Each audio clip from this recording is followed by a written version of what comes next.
కవ్వింపు చర్యలకు దిగుతూనే ఉంది. సరిహద్దుల వెంబడి కాల్పుల విరమణ ఒప్పందం ఉల్లంఘించింది, కాల్పులు జరుపుతోంది. పూంచ్, కుప్వారా, బారాముల్లా, యూరి, అఖ్నూర్, కర్నాహుల్లో హోరాహోరీగా కాల్పులు జరుగుతున్నాయి. అయితే భారత సైనిక స్థావరాలు టార్గెట్ చేసుకుని పాక్ దాడులు చేస్తోంది. పాక్ దాడులు అంతే స్థాయిలో సమర్థవంతంగా తిప్పికొడుతోంది భారత్. దేశవ్యాప్తంగా హైలైట్ జారీ అయింది. ఎలాంటి పరిణామాలను ఎదుర్కొనేందుకు భారత సైన్యం సన్నద్ధమవుతోంది. మరోవైపు విదేశాంగ కార్యదర్శి విక్రమ్ మిశ్రీ కొద్దిసేపటి క్రితమే మాట్లాడడం చూసాం.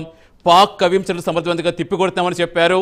పాక్లో ప్రార్థనా స్థలాలపై మేము దాడులు చెయ్యలేదని చెప్పారు. కేవలం 65 ఏళ్లుగా భారత్ను పాక్ రెచ్చగొడుతూనే ఉన్న సహనంగానే ఉన్నామని, అయినప్పటికీ పాక్ పదే పదే కవించలకు దిగుతూనే ఉందని చెప్పారు. ఎట్ ద సేమ్ టైం కావాలనే మతం రంగు పులిమి అంతర్జాతీయంగా ఐక్యరాజ్య సమితి ముందు లేనిపోని ఆరోపణలు చేస్తూ తప్పుడు సమాచారం ఇస్తోందని, భారత్ అతిక్రమణకు దిగిందని, లేనిపోని ఆరోపణలు చేస్తుందని చెప్పారు. ఉగ్రవాదుల అంత్యక్రియలు పాక్ అధికారికంగా నిర్వహించిందని, దీన్ని ఎలా చూడాలని కూడా చెప్పారు. గురుద్వారా టార్గెట్ చేసుకుని పాక్ దాడులు చేస్తుందని, అమాయక భారత పౌరులను చంపుతుందని, కేవలం భారత్ ఉగ్రస్థావరాల మీద మాత్రమే దాడి చేస్తుందని, పాక్ పౌరులకి ఎక్కడా నష్టం కలగకుండా చాలా జాగ్రత్తగా వ్యవహరించామని చెప్పారు. మొత్తం 21 స్థావరాలు గుర్తించామని, ఇప్పటికీ 9 స్థావరాలు ధ్వంసం చేస్తామని కూడా విక్రమ్ మిశ్రీ స్వయంగా చెప్పారు. అలాగే ప్రధానంగా ఉగ్రవాదాల స్థావరాలు ఎక్కడున్నా పాక్కు తెలిసినప్పటికీ మేము సమాచారం ఇచ్చినా ఎలాంటి చర్యలు తీసుకోవడం అసలు ఎలా చూడాలి, ఉగ్రవాదాన్ని పాక్ ప్రేరేపించడమే కాకుండా ఉగ్రవాదుల అంత్యక్రియలు అధికారికంగా నిర్వహించిందంటే పాక్ బుద్ధి ఏంటో తెలుస్తుందని చెప్తున్నారు. మొత్తానికి చూస్తే పూర్తి సన్నద్ధమైంది. ఇదే విధంగా పాక్ కవ్వింపు చర్యలకు దిగితే దాన్ని సమర్థవంతంగా తిప్పికొడతామని, పాక్ దాడులు చేస్తే చూస్తూ ఊరుకొని ప్రతిదాడులు చేస్తామని కూడా హెచ్చరికలు జారీ చేస్తారు. మొత్తానికి పాక్ ఎలాంటి బలం లేకపోయినా, అంతర్జాతీయంగా అందరూ ముక్తకంఠంతో ఖండిస్తున్నా, అరబ్ దేశాల నుంచి మద్దతు లేకపోయినా మేకపోతే గాంభీర్యం చూపిస్తూనే ఉంది. స్వయంగా పాకిస్తాన్ పదే పదే కవ్వించడం దిగడం చూస్తాం. ఈరోజు పంజాబ్ సరిహద్దు ప్రాంతాల్లో మిస్సైల్స్ ప్రయోగించడం చూస్తాం. అలాగే లాహోర్లో ఎయిర్ డిఫెన్స్ సిస్టమ్ కూడా మన వారు ధ్వంసం చేయడం కూడా రీసెంట్ అప్డేట్. సో మొత్తంగా అసలు ఏం జరగబోతోంది, ఇంకా ఇలాగే పాకిస్తాన్ ఇదే కవించలు దిగే అవకాశం ఉందా, ఇప్పటికైనా ఏమైనా బుద్ధి మార్చుకుంటుందా? డిబేట్ కంటిన్యూ చేద్దాం. డిబేట్లో మనతో పాటు జాయిన్ అవుతున్నారు చందు శ్రీనివాస్ గారు, రాజకీయ విశ్లేషకులు. స్టూడియోలో మనకు జాయిన్ అయ్యారు. నమస్తే చందు శ్రీనివాస్ గారు. నమస్కారం అండి. అలాగే మన కాసేపట్లో మనతో జాయిన్ అవుతారు ఆరోగ్య స్వామి జోసెఫ్ గారు, సంఘ సంస్కర్త. జూమ్లో మనకి అందుబాటులోకి వచ్చారు. అలాగే విల్సన్ గారు, బీజేపీ అధికార ప్రతినిధి మనకి జాయిన్ అయ్యారు. నమస్తే విల్సన్ గారు. విల్సన్ గారు మీ వాయిస్ మ్యూట్లో చెక్ చేయండి. స్వామి గారు, స్వామి జోసెఫ్ గారు, నా వాయిస్ వినిపిస్తోందా? ఎస్, నమస్తే అండి, వస్తాను. అలాగే రాకేష్ గారు, ఇండియన్ ఆర్మీ, ప్రస్తుతం ఆయన డ్యూటీలో ఉన్నారు, పంజాబ్ నుంచి ట్రై చేస్తున్నాం. ఆయన కూడా వస్తే ఆయనకు కూడా ప్రజెంట్ సిచ్యువేషన్ ఏంటో కనుక్కునే ప్రయత్నం చేద్దాం. ఎస్, ముందుగా చందు శ్రీనివాస్ గారు, అసలు ఏంటి, ఎలా చూడాలి? ఒకవైపు పాకిస్తాన్ పరిస్థితి ఏంటో మనకు తెలుసు, ఎటువంటి సపోర్ట్ లేకపోయినా పదే పదే కవించలు దిగడం ఎలా చూడాలి? ఇంకెప్పటికీ ఇంతేనా? ఎప్పటికీ మారదా? ఇక మారాల్సిన సమయం వచ్చింది. ఏదైనా ముందుగా భారత్ మాతాకి జై చెప్తా. గొప్ప దేశం మన దేశం, ఇన్నాళ్ళు ఓర్పుగా వహించింది, సహనం. ఒక అద్దు ఉంటుంది దేనికైనా, పవన్ కళ్యాణ్ గారు చెప్పినట్టుగా. ఇప్పుడు ఎప్పుడు కూడా మేము ఇలానే ఉంటామంటే, మోదీ గారికి చెప్పుకుంటే ఏమైందో కూడా మనం చూసాం. ఇప్పుడు ఏప్రిల్ 22న పహల్గాం దాడి జరిగింది. అమాయకులను 26 మందిని యాత్రికుల్ని పొట్టన పెట్టుకున్నారు. వాళ్ళ భార్యల ముందే భర్తలను చంపేశారు.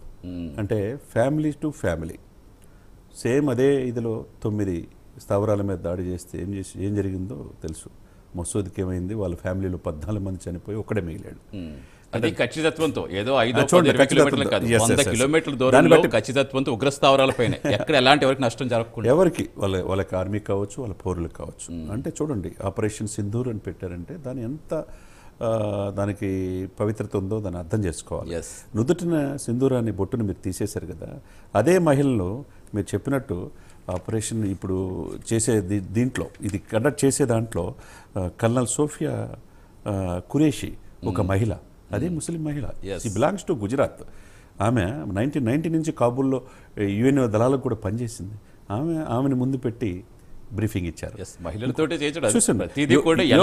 యోమికా సింగ్, ఆమె కూడా చూడండి, పంజాబ్ మహిళ, సిక్కు మహిళ. ఆమె కూడా మొదటి నుంచి సైన్యంలో చేయాలని కళ్ళగంట. వీళ్ళిద్దరూ వచ్చారు. వీళ్ళు అయితే కల్నల్ సోఫియా కురేషి అయితే వాళ్ళ భర్త, తర్వాత నాన్నగారు, తాతగారు కూడా ఆర్మీలో ఉన్నారు. ఇటువంటిది మహిళలు మేము చేసి చూపిస్తామని మహిళ ద్వారా చూపించింది చూస్తే, ఇకపోతే మూడోది మీరు అన్నట్టు ఇందాక విక్రమ్ మిస్త్రీ కాశ్మీర్ పండిట్, Yes. వీళ్ళంతా కలిసి విదేశాంగ ఇప్పుడు ఇంతకుముందు మీటింగ్ చూస్తే మేము ఎక్కడ భయపడే ప్రసక్తి లేదు, మేము ఇన్ని రోజులు ఓపిక పట్టాం, ఆపరేషన్ సింధూర్ మోదీ గారి నాయకత్వంలో పనిచేస్తుందని చెప్పేసి ముందుకెళ్లారు. ఇప్పుడు జరిగింది ఎప్పుడండి మనం చూస్తే లాస్ట్ మంత్ 22 జరిగితే దానికి మనం సమాధానం మే 7 సమాధానం చెప్పాం. వాళ్ళకి 100 మంది ఉగ్రవాదులు హతమయ్యారు. అంటే మేము ఉగ్రవాదులు మేము పెంచి పోషించట్లేదు, మా దేశంలో ఉగ్రవాదులే లేరనే ఇచ్చేస్తున్న సమయం పాకిస్తాన్ ప్రపంచం అంతా చూసింది కదా. ఉగ్రవాదుల కార్యక్రమాల్లో ఆర్మీ ఉన్నది, పాకిస్తాన్ ఆర్మీ ఉన్నది. అది ఇంకెంతకంటే సాక్ష్యం ఏం కావాలి? అధికారికంగా నిర్వహించడం. ఇక పూంచి మీరు రాజోలు ఈ సెక్టార్లో అయితే అమాయకులైన 13 మంది చనిపోయారు. దాంట్లో ఒక సైనికుడు చనిపోయాడు, 2 పిల్లలు చనిపోయారు. అంటే వీళ్ళు ఎవరి మీద దాడులు చేస్తున్నారు? ఈ సైన్యం భారతీయ పౌరుల మీద దాడి చేస్తున్నారు. అంటే చూస్తా ఊరుకోవాలా చెప్పండి. పాక్ ఆక్రమిత కాశ్మీర్లో ఇప్పుడు ఆపరేషన్ సింధు నది ఒప్పందాలు ఇదయ్యే తలకి నదీ జలాలు ఆగిపోయినాయి. వాళ్ళకి ఇప్పుడు తెలుస్తుంది అక్కడ తినడానికి తిండి లేని పరిస్థితిలో ఉంది, బ్యాంకుల్లో కూడా డబ్బులు లేని పరిస్థితి ఉంది, అక్కడ అంతర్యుద్ధం వచ్చే పరిస్థితి. అంటే ఇక్కడ అర్థం కాదు ఏంటంటే చందు గారు, అసలు ప్రధానంగా చూసుకు ఇప్పుడు కాదు, సరే ఇప్పుడు యుద్ధం గురించి ఎలా వచ్చింది అనుకోవడానికి లేదు, గత కొన్నాళ్ళుగా వాళ్ళు పడుతున్న అవస్థలు ఇవన్నీ. వాళ్ళ ఆర్థిక వ్యవస్థ ఎలా ఉందో తెలుసు, వాళ్ళ ఆర్థిక పరిస్థితి ఏంటో తెలుసు, అక్కడ ప్రజలు ఎంత ఇబ్బంది పడుతున్నారు. ఇప్పుడు షేర్ మార్కెట్ పరిస్థితి, షేర్ మార్కెట్లో ఆటోమేటిక్గా పతనం కాక ఏమవుతాయి? అసలు ఎలా చూడాలి? అసలు వాళ్ళది ఏంటి? అసలు వాళ్ళ ధైర్యం ఏంటి? ధైర్యం ఏమి లేదు సార్. మాకు చైనా అండుంది, పక్కనున్న ముస్లిం కంట్రీస్ మా ఏమిటి ఉండే అనుకుంటున్నారు. ఎవరు లేరు. ఒక చైనా, ఇరాన్, టర్కీ, ఈ 3 దేశాలు వాళ్ళకు ఉన్నాయి. 142 దేశాలు భారతదేశానికి ఉన్నాయి. భారతదేశం పద్దాకల సహనం అని చెప్పి చంపుకుంటా పోతే చూసే ఇరుకలేదు. సైనికులు 600 మంది చనిపోతే, ఇప్పుడు 800 మంది సైనికులు చనిపోతే, 350 మంది భారతీయ పౌరులు చనిపోతే, మొత్తం 1000 మంది చనిపోయారు అమాయకులు. 800 మంది క్షతగాత్రులు అయిపోయి కాళ్ళు చేతులు కోల్పోయారు. అంటే పద్దాకలు మీరు కొడతా ఉంటే కొట్టించుకోవడానికి భారతదేశం ఇదివరకు భారతదేశం కాదు. సుస్థిరమైన నాయకత్వం ఉన్న ప్రధానమంత్రి మోదీ, ఆయన వెనుకున్న రీసెర్చ్ అండ్ అనాలిసిస్ వింగ్, ఆయన వెనుకున్న అజిత్ కుమార్ దోవల్, ఆయన వెనుకున్న జయశంకర్ విదేశీ వ్యవహారాలు చేయటంలో దిట్ట. ఇటువంటి ఆర్మీ, నేవీ, ఎయిర్ ఫోర్స్ త్రివిధ దళాలు కలిపి సమైక్యతో యూనిటీగా పనిచేస్తుంది. కాబట్టి ఈరోజు ఎప్పుడూ లేని విధంగా అండి కాంగ్రెస్ పార్టీ కూడా, ప్రతిపక్షాలు కూడా మొత్తం ఏకతాటిపై సాయుధ దళాలు, చివరికి ఓవైసీ తలపాగా కూడా పెట్టుకొని మొన్న చూడండి ఎన్ని ఎపిసోడ్లు అండి. ముఖ్యంగా ఇరు రాష్ట్రాల ప్రముఖులను కూడా ప్రశంసించాలి. ఈ రాష్ట్రంలో ముఖ్యమంత్రిగా పనిచేస్తున్న రేవంత్ రెడ్డి గారు డే 1 నుంచి కూడా ఆ రోజు 26 మంది మీద చంపినప్పుడు కూడా క్యాండిల్ ర్యాలీ చేశారు. పార్టీలకు అతీతంగా అది కొత్త ఈ దేశంలో ఏ ముఖ్యమంత్రి చేయని విధంగా ఆయన చేశాడు. ముందు మన భారతీయులు తర్వాత అంబేద్కర్ గారు చెప్పినట్టు కూడా ఫస్ట్ అండ్ లాస్ట్ ఇండియన్స్. అటువంటి ఇండియాలో ఉన్నందుకు మన గాలి పీల్చుకుంటా మన నేల మీద ఉండ మనల్ని ఇచ్చేటివి ఎంతవరకు సమంజసం? పాకిస్తాన్ ప్రేరేపిత ఉగ్రవాదాలు ఎన్నాలని కాశ్మీర్ పండితులు వచ్చకొత్తకు ఇచ్చుకోవాలి. మన శత్రుదేశంగా చూడలేదు కదా, ఉగ్రవాదాన్ని శత్రువులుగా భావిస్తున్నామే కానీ అక్కడ పౌరులతో మనకేంటి ఎటువంటి విభేదాలు లేవు. అదే సమయంలో మీరు చెప్పినట్టండి రేవంత్ రెడ్డి గారు ఈ రోజు కూడా ఇప్పుడు కూడా ఆయన ర్యాలీ చేసి చూస్తూ ఉంటే దాంట్లో ఓవైసీ కూడా పాల్గొంటున్నాడు. పాకిస్తాన్ డౌన్ అంటున్నాడు, ఉగ్రవాదులు నశించాలంటున్నారు. భారత్ అంటే వాళ్ళు చేసిన ముష్కర చర్యలు హిందువులని చెప్పి బట్టలిప్పది చంపారు చూసారా. హిందువులకి ముస్లింలకు మధ్య విభేదాలు సృష్టిద్దామని చెప్పి మోదీని ఇచ్చేద్దామని ప్రయత్నం చేశారు. కానీ ఇది ప్రపంచవ్యాప్త సమస్య అని చెప్పి మోదీ గారు తీసుకెళ్ళగలిగారు. ఇప్పుడు హిందువులు ముస్లిమ్స్ ఏకమైపోయారు ఇక్కడ వాళ్ళు చేసే పనుల వల్ల. ఇప్పుడు ఇది భారతదేశం గొప్ప లౌకిక రాజ్యం సార్. 145 కోట్ల ఉన్న జనాభా, ప్రపంచంలో 5 ట్రిలియన్ ఆర్థిక వ్యవస్థకి వెళ్తుంది.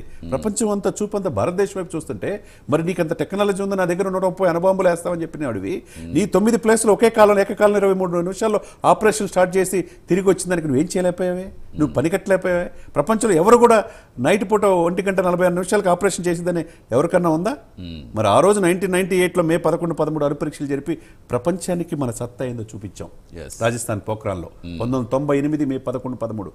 అదే అబ్దుల్ కలాం, ఇదే ముస్లిం కదా, ఈ దేశానికి మిసైల్ మ్యాన్, 42 యూనివర్సిటీ నుంచి డాక్టరేట్ పొందిన వ్యక్తి, ఈ దేశానికి రాష్ట్రపతికి చేసిన గొప్ప సంస్కృతి సార్ భారతదేశం. ఒక ముస్లింని అదే అబ్దుల్ కలాం గారు నేతృత్వంలో చిదంబరం గారు, సంతానం గారు, జార్జ్ ఫెర్నాండెస్, అటల్ బిహారీ వాజ్పేయి నాయకత్వంలో అణు పరీక్షలు జరిపాం. ప్రపంచం అమెరికా కూడా నివేరిపోయింది. అంత టెక్నాలజీ ఉన్నది. ఇప్పుడు కూడా కంటిన్యూ చేద్దాం. ప్రస్తుతం రేవంత్ రెడ్డి గారు మాట్లాడుతున్నారు, లైవ్ ద్వారా చూద్దాం.